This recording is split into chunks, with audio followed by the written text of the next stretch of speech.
Pagbisita ni Mayor Eleazar sa Mountain Zone, mga pinsalang dulot ng Bagyong Enteng, tinututukan. Personal na binisita ni Mayor Carlo Eleazar nitong Setyembre 2 ang ilang barangay sa Mountain Zone upang makita ang pinsalang dulot ng Bagyong Enteng. Ayon sa alkalde, bagamat may mga pagbaha, unti-unti na nung bumababa at halos nadadaanan na ang mga kalsada ng ating mga kababayan. Dagdag ng alkalde, mabuti at hindi gaanong napinsala ang ating mga sakahan, subalit nangangalap pa ng datos ang mga tanggapan ng lokal na pamahalaan ukol sa mga pinsalang dulot ng nasabing bagyo.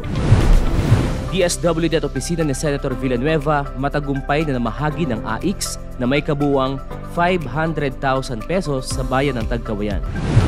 Noong ika-3 ng Setyembre 2024, namahagi ng Aid to Individual in Crisis Situation o AIX ang Department of Social Welfare and Development o DSWD at opisina ni Senator Joel Villanueva sa 250 individual sa bayan ng Tagkawayan, Quezon na may kabuuang halagang 500,000 pesos.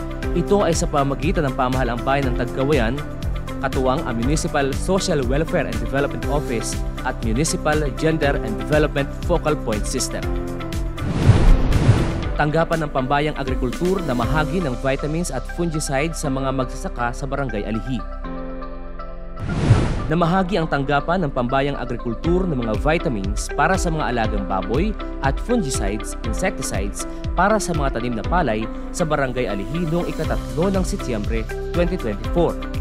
Kasabay nito ang isang pagpupulong kung saan kinumusta ni Municipal Agriculturist Juanito Panganiban ang mga magsasaka at mga mag-aalaga ng baboy sa nasabing barangay at kung paano pa makapagbibigay ng karagdagang tulong ang lokal na pamahalaan sa mga mamamayan. Mga batang huwara ng 4Ps nagningning sa 2024 Search for Exemplary 4Ps Children sa Tagkawayan. 6 na bata na may edad 10 hanggang 12 mula sa iba't ibang barangay ang nagningning sa isang espesyal na paligsahan na inorganisa ng Department of Social Welfare and Development o DSWD para sa 2024 Search for Exemplary 4Ps Children na ginanap sa Municipal Function Hall, Tagkawayan, Quezon.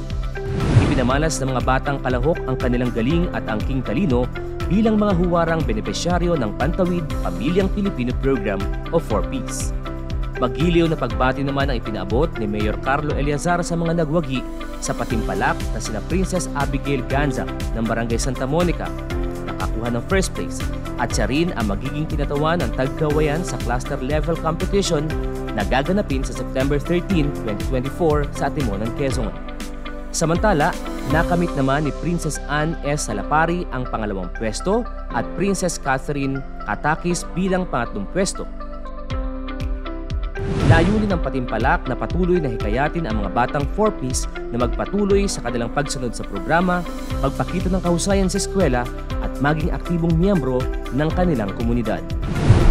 ESPES Program, matagumpay na nagtapos sa pamamagitan ng suporta ni Mayor Eleazar at pamumuno ng PESO.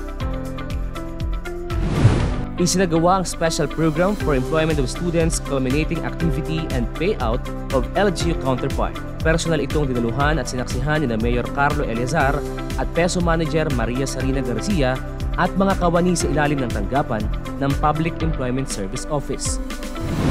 Ang ESPES Culminating Activity ay isinasagawa bilang hudyat ng pagtatapos ng programa upang kalapin ang mga natutunan, dagdag kaalaman at maging bagong kakayahang kanilang nakuha mula sa iba't ibang tanggapan na kanilang kinabilangan.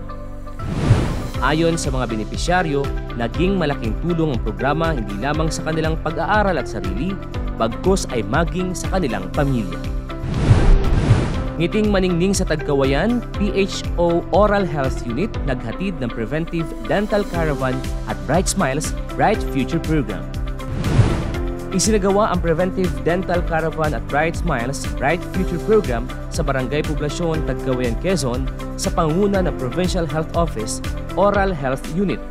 Layunin ng aktibidad na ito na makapagbigay ng Oral Health Family Package, Oral Examination, Dental Health Education ng mahusay at epektibong serbisyo sa pangangalagang pangkalusugan sa bibig at ngipin.